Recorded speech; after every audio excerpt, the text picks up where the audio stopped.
Oh la Kétal, donc on se retrouve pour une nouvelle analyse. Donc je vais analyser le match de Lille face au Paris Saint-Germain hier soir. Donc en premier, je vais analyser le match des Parisiens.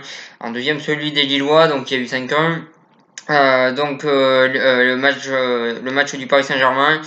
En première mi-temps, on a vu quelques belles attaques, mais globalement, on n'a pas vu grand-chose. En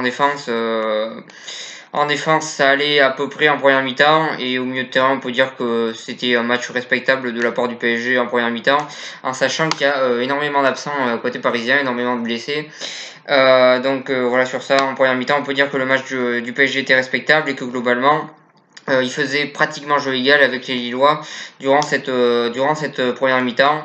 Et voilà, défensivement c'était plutôt pas mal. Après, offensivement, je pense que ça aurait pu être mieux. Mais la première mi-temps du PSG restait quand même correcte. Après, il y a eu ce carton rouge, mérité ou pas, je donnerai pas mon avis là-dessus. Voilà sur ça. Ensuite, en deuxième mi-temps, le PSG a totalement craqué. Défensivement, ils se sont fait prendre très très facilement par les contre-attaques lilloises. Offensivement, ils n'ont pas existé. Au milieu de terrain, on peut pas dire qu'ils existaient non plus. Donc voilà, un Paris Saint-Germain en deuxième mi-temps qui a pas su exister face à ce Lille-là, qui a défendu et qui s'est projeté très rapidement vers l'avant. Et face à ça, hier, le Paris Saint-Germain n'a pas eu de réponse finalement à donner. Et finalement, le Paris Saint-Germain a subi une lourde défaite. En grande partie à cause de ça, tout simplement parce qu'en deuxième mi-temps, ils n'ont pas répondu présent dans ce duel-là. Et comme j'ai dit, offensivement, ils n'ont rien montré. Et défensivement, à chaque attaque de Lille, il y avait une occasion de but. Donc voilà, match plutôt mauvais de la part du Paris Saint-Germain. Je pense à vite oublier. Même si je pense qu'ils seront champions la prochaine journée. Donc voilà sur ça. Ensuite, pour revenir sur le match de Lille, très très bon match de Lille. Lille qui fait une très bonne saison cette année, qui est deuxième alors que personne ne les attendait à cette place-là, qui a une tactique de jeu qui est très très claire. Et je pense que Galtier a su trouver la bonne tactique pour les faire gagner. Et ça, c'est très intelligent. Et ça, c'est la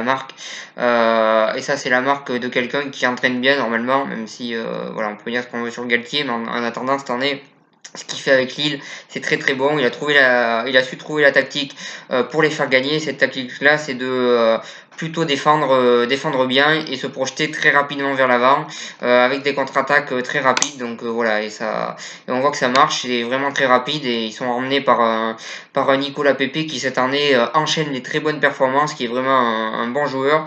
Je suis curieux de voir l'avenir de Nicolas Pepe parce que je pense que ce joueur-là, il a le talent pour réussir une bonne carrière. Donc voilà, je suis curieux de voir la suite. En tout cas, c'est un bon joueur. Hier, il a encore démontré ça. Il a été bon par ses déplacements, il a été bon par ses courses, il a été bon par ses passes. Il a été présent dans tous les secteurs du jeu. Il est même revenu défendre. Donc voilà, c'est un joueur complet et c'est un joueur qui fait un très très bon match hier. Et bon match de sa part, une bonne saison de sa part. Et c'est vraiment un joueur qui est au-dessus du lot à Lille en tout cas. Donc voilà sur ça. Sinon, pour parler du reste de l'équipe de Lille, on avait une bonne défense qui a su empêcher les Parisiens de s'exprimer comme ils le voulaient. On a vu un bon milieu de terrain aussi qui a su donner des bons ballons vers l'avant et qui a su temporiser quand il le fallait. Donc voilà, un milieu de terrain plutôt bon côté lillois.